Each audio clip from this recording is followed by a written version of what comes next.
সালামু আলাইকুম। কিছু কিছু ব্যর্থতা আছে মা বাপের। আল্লাহ পাক মানুষ বানাইছে বালা মন্দের তফাৎ বুঝা লেগে।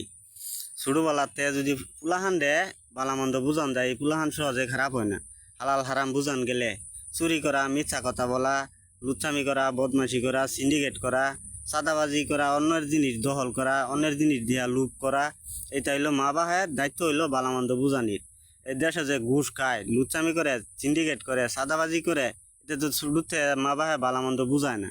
অনেক সময় বালা মানুষের করতেও মন্দ মানুষ হয়ে যায়, আবার মন্দ মানুষের করতেও বালা মানুষ হয়ে যায়। বালা মানুষের লগে যদি থাকে একটা মন্দ মানুষ, এই মন্দ মানুষও বালা হয়ে যায়।